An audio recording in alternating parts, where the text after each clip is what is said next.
All right.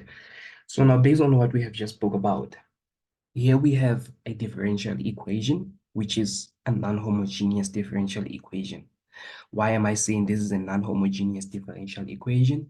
Because our first function over here, it is exponential, right? So what we want to do is we want to take this ordinary, this second order differential equation, and we want to determine the general solution. Okay, we want to determine the general solution of this second order differential equation. So, but the question is, how are we going to determine the general solution? We're going to use the method of undetermined coefficients. Okay, so the first thing first, we're going to have to determine what we call the complementary equation of this equation. So this is what I want you to understand. For the fact that here I am doing the non-homogeneous differential equation. So the first step that I'm going to start with, it is the first step that you actually land under the homogeneous equation. So what we're going to do is we're going to take our second derivative to be m squared, right? And then the coefficient of our second derivative is 1. So we have 1 m squared, and then we're going to do the same here because here we have the first derivative. It's going to be m. And then we take the coefficient of dy over dx, which is -2, multiplied by that m. And therefore here we do not have any derivative. We have a constant. We have a variable, which is y. So in this case, our m doesn't exist. We have only the coefficient, which is +1. And then we equate everything to 0 all the times. And therefore now we're going to try to factorize this equation over here. The factors of m squared will be m for 1 will be 1, 1. We have negative and negative. And we can see that in this case, our m will actually be equals to +1. What we did over here was to determine the roots of this complementary equation. So the roots, we can see that we managed to get only one value of x. So that simply tells us that the roots of this equation are equal. Okay, because if I were to talk about the equal roots, I have two values of m. You see, I have m1 and I also have m2 in this case, which is going to be the same as m1. So I have two equal roots. And we know that after using the auxiliary equation, now we're going to determine the characteristic equation based on the roots of this equation.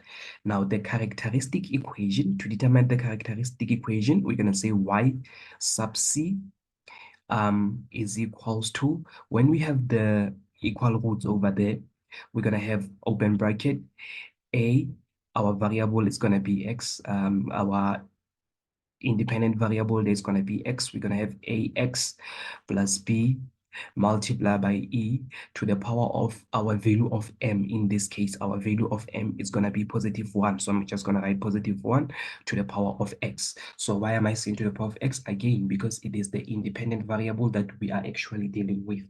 Okay, so if our independent variable here was t, therefore we're going to have t. If the independent variable was z, then we're going to have z over there. So the equation that you see over here, it is called the characteristic equation. Characteristic equation. Okay, this equation over here is called the characteristic equation. Now, after determining the characteristic equation, which equation are we going to determine? Now we are going to determine the equation that is called the particular integral. Okay, so to determine the particular integral, we go back to our second order differential equation. This side over here, it depends on what type of particular integral are we actually going to determine. Okay, so in this case, we do not have a special case, and I will tell you why. Now, what I want to do is I'm going to refer you to the table that will help you on how to determine the particular equation so that you don't do different trials, because I know there is what we call the trials, right? If this doesn't work, you have to do this. If this doesn't work, you have to do that, okay? So I'm going to quickly jump to the table that will help you on how to quickly help you to determine your particular integral, okay? So in this case, when we have a look at this table over here, We are on an exponential function, whereby our first function, it is the exponential function, okay? So now, in this case, we can see that there we have, let me go back, we have 3e to the power of 4x. So we have 3e to the power of 4x, right? In this case, we can see that when we have function like this, and then we jump to our characteristic equation, and we see that the very same first function, it doesn't repeat itself on the characteristic equation. So that means this, it is not a special case. I think for you to make sense, you will see as we continue with this, okay? Let me just do it, and then I'll re-explain that. I'll come back to what I'm saying. So in this case, what's happening is, have a look at this. To determine the particular integral, we're going to say yp is equals to, so now what we see over here, we're going to take our constant, but I'm not going to use k. You can use any variable, by the way. It is fine, okay? So the variable that I prefer to use a. So we're going to take a over here, which is our constant, right? So in this case, we're going to take a, e to the power of the exponent for x, right? So now in this case, we're going to use this to determine the particular, integral. So what I'm going to do is, on this equation, I'm going to integrate this. I'm going to derive this. So first derivative of this side. So now what will be the first derivative? We know that we're going to take the exponent, multiply it there. We have 4ae to the power of 4x. And therefore, because we have the second derivative over there, we're going to derive it for the second time. And therefore 4 multiplied by 4 will most definitely give us 16a e to the power of 4x, right? So what we're going to do is, we do not have try solution, because this will actually work. Why? Because I am saying to you, what we see over here, it doesn't repeat itself on our characteristic equation. For an example, you will see what do I mean when I say that. Here we have e to the power of 4x, but here, there we have e to the power of x. So that means, for a fact that we do not have the same exponential function here and there, therefore we do not have a trial function. Okay, so in this case, what am I going to do? I'm going to substitute everything onto the equation. So my second derivative is equals to is equals to 16a e to the power of 4x multiplied by this one over there. And in my first derivative, remember here I have -2. So I'm gonna I'm gonna say -2, this -2 over here, multiply by this 4 over there. I'm gonna get -8a e to the power of 4x.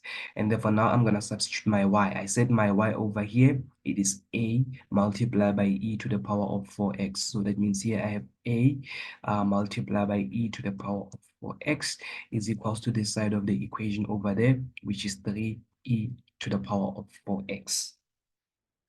So in this case, what I'm going to do is, I actually want to determine the particular integral of this equation. So what I'm going to do is, I'm going to have to solve for the value of a.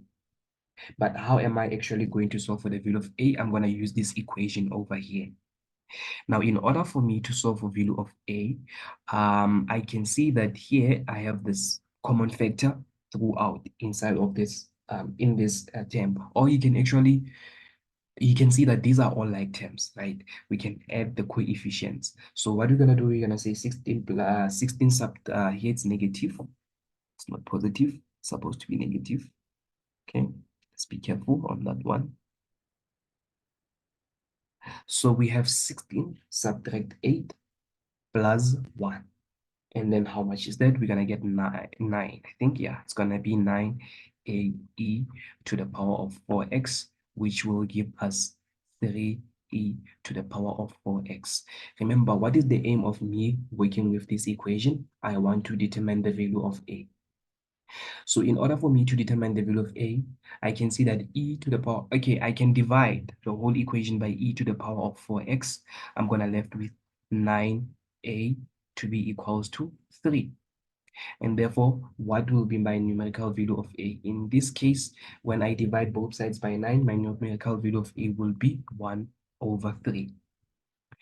And therefore, what I'm going to do is I'm going to substitute the value of a over there so that I can get my particular integral equation. So my particular integral equation, my value of a there is going to be 1 over 3, and then we have e to the power of 4x.